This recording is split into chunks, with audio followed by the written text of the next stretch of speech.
दोस्तों, इस वीडियो को देखते समय ध्यान देना और नोट्स जरूर लेना, क्योंकि थिंक एंड ग्रो रिच यकीनन अब तक की सबसे बड़ी सेल्फ हेल्प बुक में से एक है। क्योंकि ये 20वीं सदी के कुछ सबसे अमीर और शानदार लोग जैसे जॉन डी रॉकफेलर, दुनिया के अब तक के सबसे अमीर इंसान Henry Ford, Ford motor company के संस्थापक एंड्रयू कार्नेगी, दुनिया के सबसे बड़े स्टील टाइकून और 500 से अधिक प्रमुख और महान लोगों के ज्ञान को एक साथ लाता है। लेखक नेपोलियन हिल ने इन महापुरुषों का इंटरव्यू करने के लिए लगभग 30 साल बिताए, ये पता लगाने के लिए कि उन्हें सफलता कैसे मिली। कोई भी महान कार्य करने के लिए, चाहे वो अपार धन या किसी अन्य उद्देश्य को प्राप्त करना हो, तो हमें अपने सबकॉन्शियस माइंड की शक्ति को उपयोग में लाना चाहिए।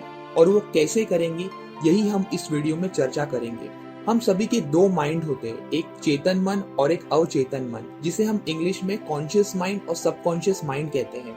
हमारा मन एक आइसबर्ग की तरह है। जैसे एक आइसबर्ग पानी में तैरता है, सतह के ऊपर केवल एक छोटा सा प्रतिशत दिखाई देता है और सबसे बड़ा और सबसे प्रभावशाली हिस्सा सतह के नीचे अदृश्य रहता है। और वही हमारा सबकॉन्शियस माइंड है। कॉन्शियस माइंड की तुलना में सबकॉन्शियस माइंड लाखों गुना अधिक शक्तिशाली है। तो आइए सबकॉन्शियस माइंड की मूल बातें समझते हैं, उसके बाद बड़ी सफलता के लिए उसे प्रोग्रामिंग करने के रहस्य जानेंगे। सबसे पहले एक बात दोस्तों जान ले, भले ही सबकॉन्शियस माइंड कॉन्शियस माइंड से अधिक शक्तिशाली है, उसके बावजूद वो कॉन्शियस माइंड द्वारा नियंत्रित किया जा रहा है। कॉन्शियस माइंड हमारे सबकॉन्शियस माइंड का मालिक है। अगर सबकॉन्शियस माइंड एक बगीचा है तो कॉन्शियस माइंड माली है। कॉन्शियस माइंड विचारों के बीज बोता है, जबकि सबकॉन्शियस माइंड उन विचारों को साकार करने के लिए काम करता रहता है। सबकॉन्शियस माइंड हमेशा 24/7 काम करता है और ज्यादातर लोगों के लिए ये उनके खिलाफ काम कर रहा होता है। अब आप सोच रहे होंगे कि सबकॉन्शियस माइंड आपके खिलाफ क्यों काम करेगा। ये उन विचारों और भावनाओं के कारण है जो हर एक पल, हर एक दिन आपके अस्तित्व पर हावी हो रहे हैं। हर एक दिन अगर आपके विचारों में नेगेटिविटी, भय, गरीबी, असफलता का बोलबाला है, तो सबकॉन्शियस माइंड उन विचारों को आपके लिए वास्तविकता बनाने के काम में लग जाएगा और इसलिए ये आपके खिलाफ काम कर रहा होता है। वही अगर आप अपने सबकॉन्शियस माइंड को धन, सफलता, पॉजिटिव थॉट्स की भावना से भर रहे हैं, तो सबकॉन्शियस माइंड उन विचारों को आपके लिए रियलिटी बनाने के काम में लग जाएगा। अब चुनौती ये है कि यदि आप उन पॉजिटिव थॉट्स और भावनाओं को सक्रिय रूप से वहां नहीं बोते हैं, तो वो उन विचारों पर काम करेगा जो उसे ऑटोमेटिकली आपकी सराउंडिंग यानी आसपास से मिल रहे हैं। दुर्भाग्य से वे आमतौर पर पॉजिटिव थॉट्स नहीं होते हैं। आपके चारों ओर लगातार नेगेटिविटी की बौछार हो रही होती है। आपका सबकॉन्शियस माइंड ऑब्जेक्टिव है, यानी वो पॉजिटिव या नेगेटिव या फिर 1 रुपए या 1 करोड़ रुपए के बीच में अंतर नहीं करता है। ये आपके किसी भी विचार और भावनाओं को स्वीकार करेगा और उन्हें वास्तविकता बनाने के लिए कड़ी मेहनत करेगा, चाहे वो पॉजिटिव हो या नेगेटिव हो। तो अब जब हम सबकॉन्शियस माइंड को बेहतर समझ गए हैं, तो अब हम इसे जबरदस्त सफलता के लिए कैसे प्रोग्रामिंग करें, कैसे सबकॉन्शियस माइंड की शक्ति को हमारे पक्ष में करें, इसके बारे में चर्चा करते हैं। सबसे पहले हमारे दिमाग में एक स्पेसिफिक लक्ष्य होना चाहिए। हम जो चाहते हैं उसके बारे में बेहद स्पष्ट होना चाहिए।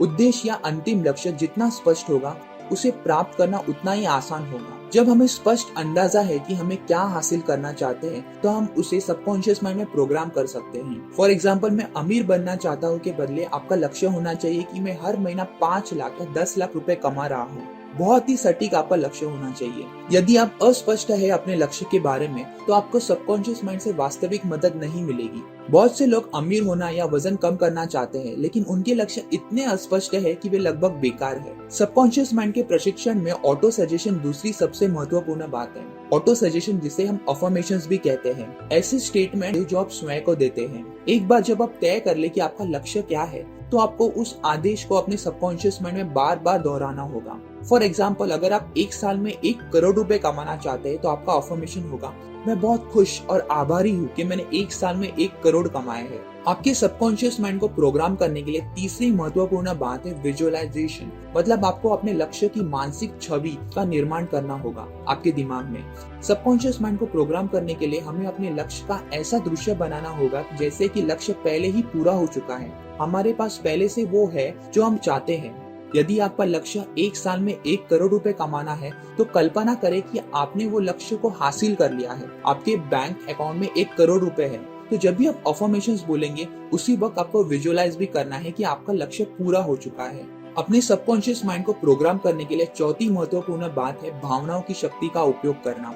अपने लक्ष्य के बारे में सोचना और उन्हें दोहराना ही काफी नहीं है। आपको अपने लक्ष्य के उन विचारों को भावनाओं के साथ मिलाना चाहिए। सबकॉन्शियस माइंड केवल भावनाओं की भाषा समझता है। ये सच है कि भावनाहीन विचारों को सबकॉन्शियस माइंड पर कोई प्रभाव नहीं पड़ता है। सबकॉन्शियस माइंड तर्क या कारण की भाषा को नहीं समझ सकता। अपने सबकॉन्शियस माइंड को प्रोग्राम करने के लिए आप जिस किसी भी भाषा का उपयोग करते हैं उसमें भावना का समावेश होना चाहिए। तो जब भी आप अफर्मेशंस बोले तो महसूस करें वो खुशी जो आपको अपने लक्ष्य के पूरे होने से हुई है। भावना वाले विचारों में चुंबकीय शक्ति होती है। वे समान विचारों और भावनाओं को आकर्षित करते हैं। पॉजिटिव थॉट्स पॉजिटिव इमोशंस और थॉट्स को आकर्षित करते रहेंगी।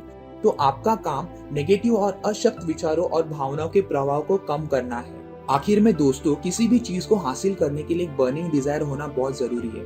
बस ऊपर ऊपर से कोई इच्छा नहीं चाहिए कि मुझे अमीर बनना है, मुझे वजन घटाना है। एक बर्निंग डिजायर चाहिए। एक कहानी के माध्यम से आपको समझाता हूँ कि बर्निंग डिजायर क्या है। एक बार Spanish conqueror Hernan Cortes Aztec empire, जो अब मेक्सिको के नाम से जाना जाता है, वो कॉन्कर करने पहुंचे।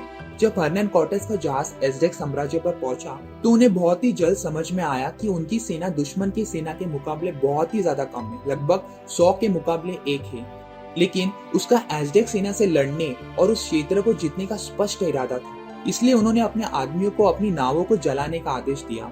एक बार जब नावें जल गई तो पीछे हटने का कोई सवाल नहीं था। सेना अच्छी तरह से जान चुकी थी कि उसके पास केवल 2 विकल्प है, या तो जीतो या मरो, कोई और रास्ता नहीं था।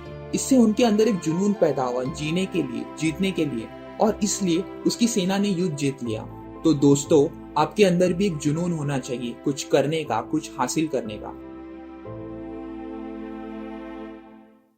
फ्रेंड्स, ऐसे इंटरेस्टिंग और यूजफुल वीडियोस देखने के लिए हमारे YouTube channel info valley Hindi को सब्सक्राइब कीजिए और बाजू में जो बेल आइकन है उसे भी जरूर दबाएं।